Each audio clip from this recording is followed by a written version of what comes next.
अभी आप सुनने वाले हैं विक्रम और बेताल की कहानी। विक्रम और बेताल की कहानी का भाग 14। बेताल के द्वारा विक्रमादित्य को सुनाई गई कहानियाँ बच्चे और बूढ़े सभी बड़ी उत्सुकता के साथ सुनते हैं। बेताल के द्वारा सुनाई गई सभी कहानियाँ बहुत ही ज्ञानवर्धक और रोचक होती हैं, जिन्हें बच्चों को जरूर सुनना चाहिए। आइए कहानी की शुरुआत करते हैं। कहानी का शीर्षक है चोर हंसने से पहले रोया क्यों। बहुत समय पहले अयोध्या नगरी में विक्रम राजा शासन करता था। अयोध्या नगरी में उसका साहूकार भी उसके साथ रहता था, जिसकी बहुत ही सुंदर पुत्री थी, जिसका नाम था विजया। विजया हमेशा लड़के के भेष में ही रहती थी। विजया की सुंदरता पर कई राजा और सेठ मोहित थे और उससे विवाह करना चाहते थे, लेकिन वह किसी से भी शादी नहीं करना चाहती थी। कई राजा महाराजाओं ने विवाह का प्रस्ताव भेजा, लेकिन विजया ने सबको मना कर दिया, जिसके कारण साहूकार का दुख बढ़ता जा रहा था। इन दिनों नगर में चोरियां होने लगी थी, जिसके कारण प्रजा दुखी होने लगी थी। कोशिश करने के बाद भी चोर पकड़ में नहीं आ रहा था, तो राजा स्वयं चोर को पकड़ने के लिए निकले। विजया की एक अजीब आदत थी कि उसे फल चुराकर खाने में बहुत आनंद आता था।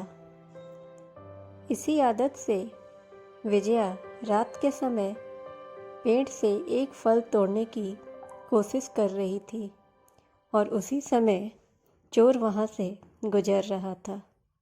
तब उसने विजया को फल की चोरी करते देखा, तो उसकी मदद की और उसे फल तोड़ना सिखाया। विजया प्रत्येक रात को फल तोड़ने आती और चोर भी उसी समय उधर से गुजरता था, तो वह प्रतिदिन उसकी मदद करता था। धीरे धीरे दोनों में प्रेम हो गया।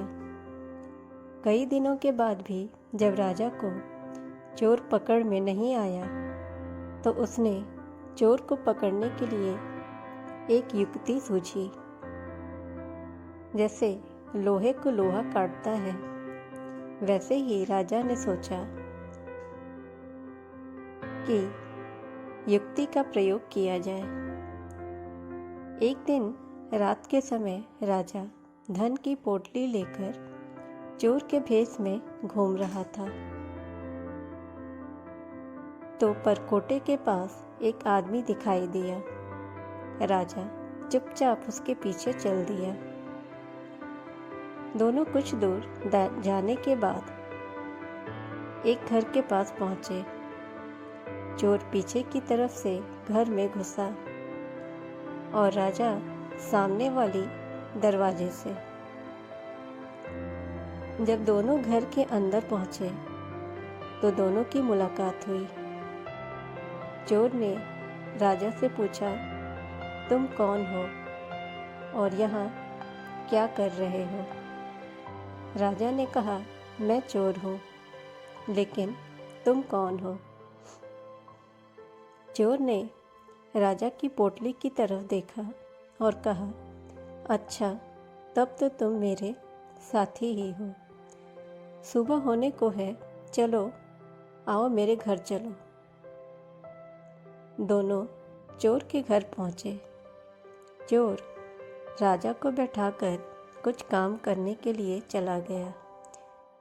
उसी समय एक दासी वहाँ आई और बोली, तुम यहाँ क्यों आए हो?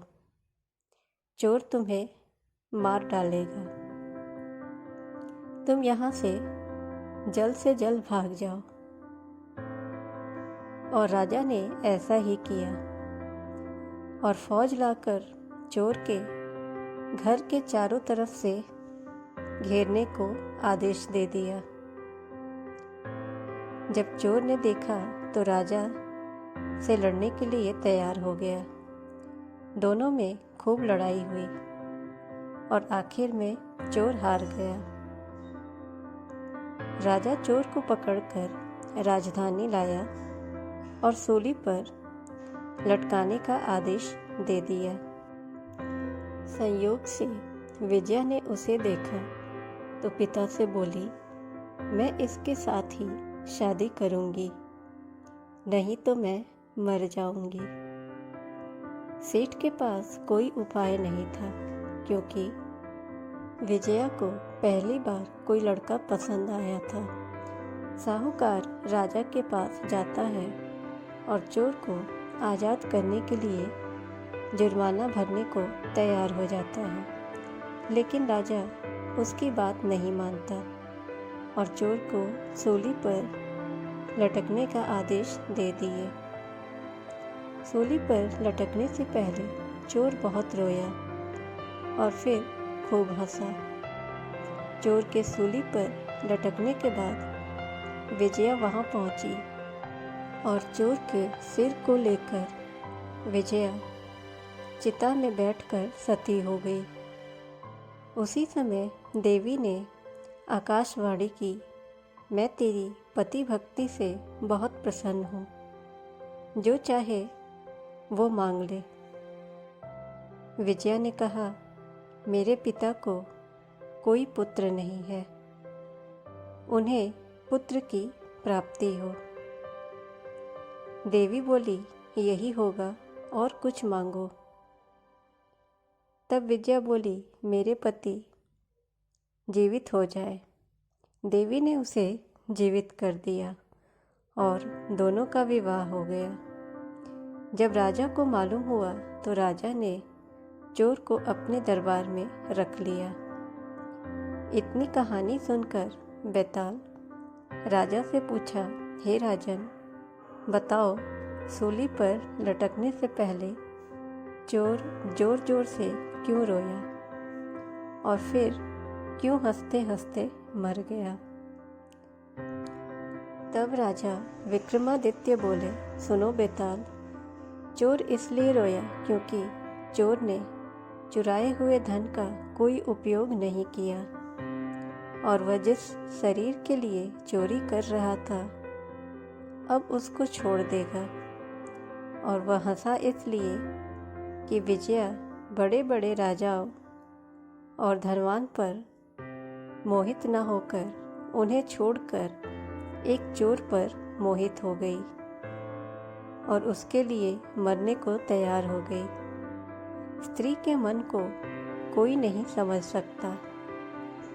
इतना सुनकर बैताल बहुत खुश हुआ और बोला, राजा, तुम बहुत बुद्धिमानी से काम लेते हो। तुम बहुत ही बुद्धिमान हो, लेकिन नहीं बोलने की शर्त तुमने इस बार भी तोड़ दी। इतना कहकर बैताल फिर से पेड़ पर जाकर लटक जाता है।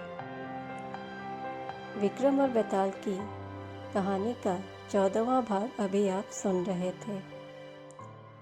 फ्रेंड्स, अगर चैनल पे नए हैं तो चैनल को ज़रूर सब्सक्राइब करें, नोटिफिकेशन बेल दबाएं ताकि हमारी अगली कहानी आप तक पहुंच पाए। वीडियो को ज़्यादा से ज़्यादा लाइक और शेयर करें।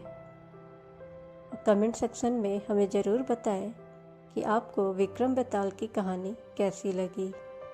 Thanks for watching this video.